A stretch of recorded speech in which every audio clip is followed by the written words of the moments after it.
I pledge allegiance to the flag of the United States of America and to the republic for which it stands, one nation under God, indivisible, with liberty and justice for all. Welcome to the Vietnam Veterans News Podcast. News of interest about Vietnam veterans from a Vietnam veteran. Now, here's your host, Mac Payne.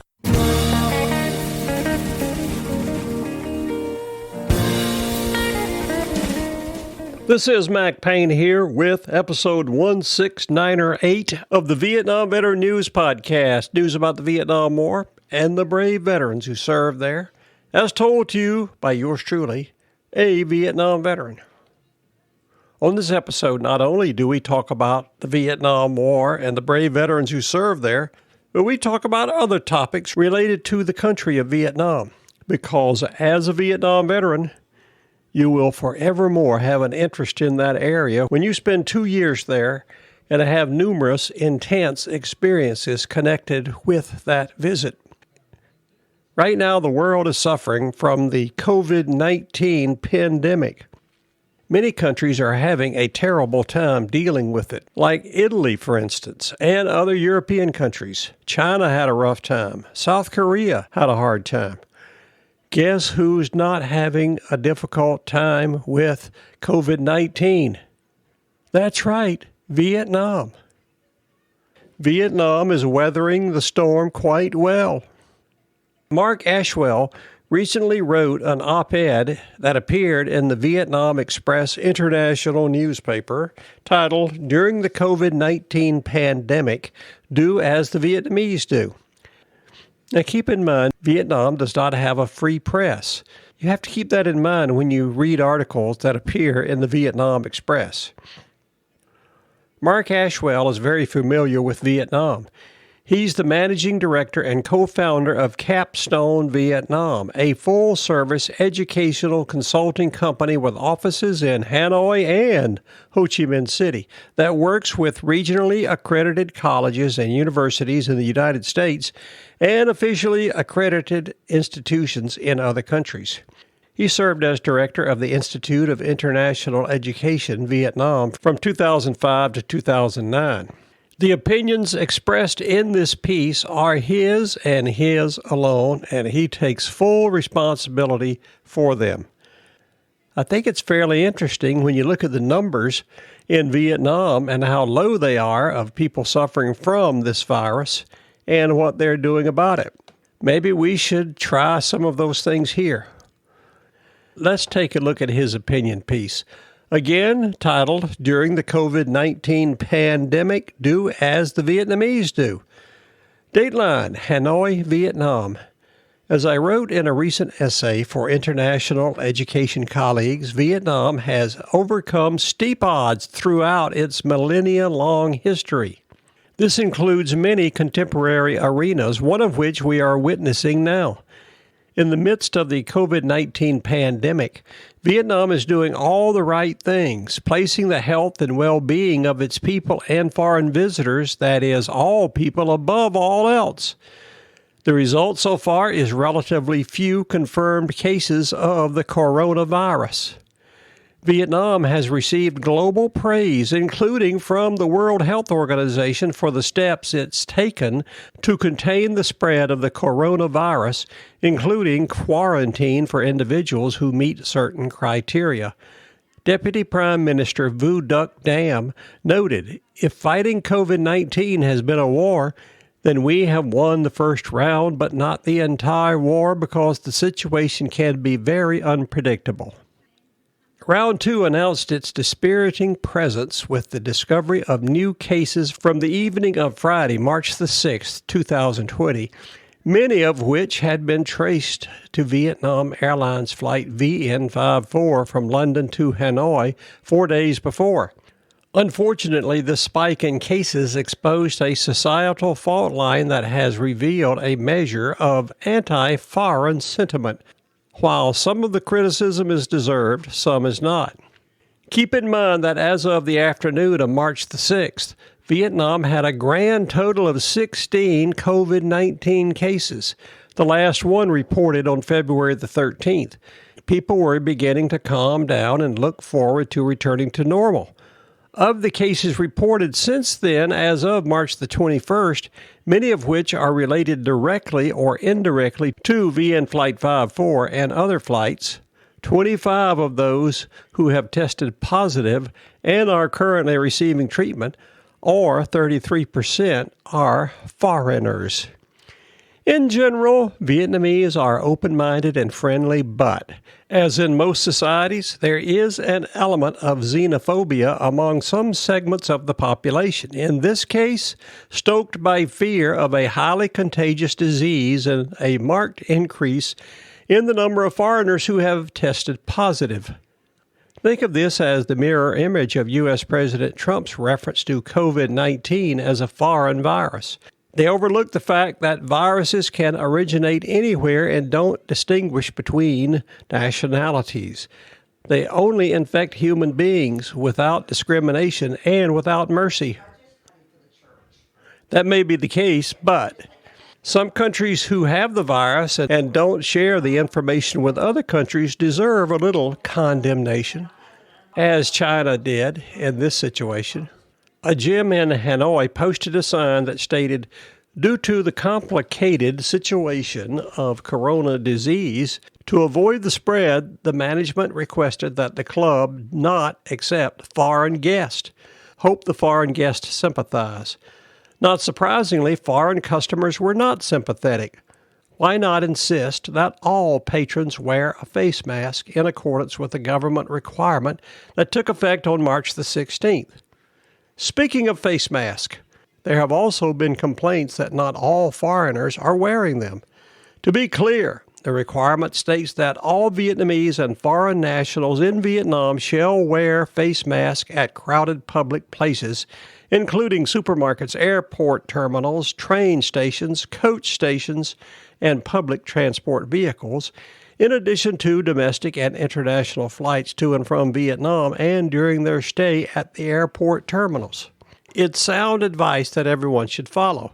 Even if someone, likely a foreigner, does not think it's necessary, they should wear one because it's a legal requirement and equally important out of respect for others to assuage any fears they may have about possible virus transmission. It's a minor inconvenience to ensure the common good. On the other hand, some foreigners have resisted safety measures such as quarantine. One highly publicized case was of 20 South Korean visitors from Daegu, a hotbed of COVID-19 in that country, who refused to follow local authorities' quarantine request in Da Nang. In typical Vietnamese fashion, the Da Nang chairman, Nguyen Duc Tho, drafted a letter to this group in which he expressed his regret and apologized that the city was unable to welcome them in the midst of the epidemic. In fact, the visitors refused the welcome and chose to fly home as soon as possible rather than cooperating in the interest of everyone's health and safety. Note that South Korea is having a terrible time with this virus. In another case, a British couple on holiday who arrived on flight VN 54 was told that they had left infections everywhere over several days. As reported by a British media outlet, they were initially quarantined in a hospital in Lao Cai, which they complained was dirty and without hot water. However, in spite of complaints about poor conditions, quarantine is a medical necessity, not a luxury vacation after all. The couple praised the no-nonsense response of the Vietnamese authorities. People are well advised to heed the words of Prime Minister Nguyen Xuan Phuc, who has spoken out forcefully against discrimination directed towards people infected with COVID-19, be they Vietnamese or foreigners. That this message came from the Prime Minister is an indication of how seriously the government takes this issue. That is leadership in action. Cooperation is the key here. In spite of isolated cases of anti-foreign backlash and discrimination rooted in frustration and fear, COVID-19, like other national crises, tragedies, and even celebrations, seem to have activated the collectivism that is still very much a part of Vietnamese culture and society, but too often lurking beneath the surface these days because of westernization and the rise of individualism. He's saying the Vietnamese are still commies deep down. Vietnamese from many walks of life have united and, like the Yen Co V lyrics say, are determined to beat this disease.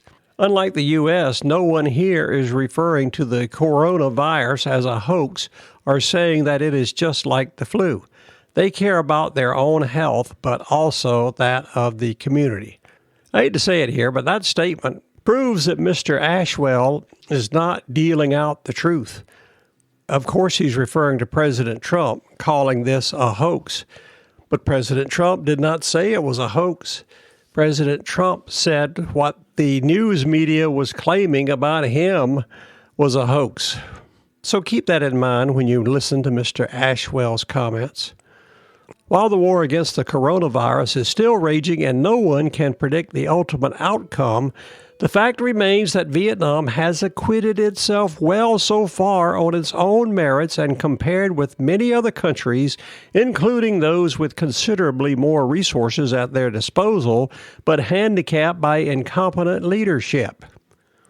This Ashwill guy sounds like a bona fide Trump hater. It's too bad. We need to look directly at the situation. In spite of the accomplishments to date, the threat remains. Foreigners, be they tourists or expats, must do their part to support this collective effort as respectful guests of Vietnam and caring fellow human beings. There is a silver lining here, though. In his 1966 book, Vietnam North, A First-Hand Report, prominent Australian journalist Wilfred Burchett wrote about the ingenuity of Vietnamese medical professions in successfully confronting difficult medical and surgical issues created by another war that included bombs and resulting injuries for those lucky enough to survive. Based on Ashwell's nearly 2.5 decades of experience with Vietnam, it has always seemed to him as if the idiom, necessity is the mother of invention, could have been invented by the Vietnamese. While 1966 was a time of war, embargo, deprivation, and suffering, 2020 is one of unprecedented economic well-being and access to knowledge, experience, and resources. Just imagine what Vietnam can accomplish in the post-COVID-19 era. Perhaps the spirit of cooperation that is anchored in collectivism is a silver lining in the COVID-19 pandemic and would be leveraged to solve other pressing societal and existential problems such as pollution. In a 2019 Nielsen survey, health displayed job security as the chief concern for Vietnamese consumers. The overriding concern about health is directly related to increasing air and water pollution. Hanoi was ranked the 7th most polluted city in the world in 2019 by IQ Air Visual. Every year, about 60,000 Vietnamese deaths are related to air pollution, according to the World Health Organization. Did you get that? Every year, 60,000 Vietnamese die because of air pollution. Mr. Ashwill did not mention that America has the cleanest environment anywhere. Once the war against the coronavirus has been won, Vietnam is well positioned to harness this can-do spirit to overcome this and many other daunting challenges to the benefit of the entire nation and the world. That is all I'm reading of Mark A. Ashwill's opinion piece about how the wonderful Vietnam is doing so well dealing with COVID-19. He brings out some good points, but he also makes some pretty boneheaded comments. So what I'd like you to do is just listen to the points that we can use to get over this virus and forget about his hatred of Trump comments. And mark this down. The world will get over this COVID-19 crisis and we'll be doing just fine when it's over with. That's my opinion, and I'm sticking to it. This is Mike Payne closing out episode 1698 of the Vietnam Veteran News Podcast. Thank you so much for listening. You are cordially invited to return again soon and often to listen to more of these stories coming your way on this podcast, the Vietnam Veteran News.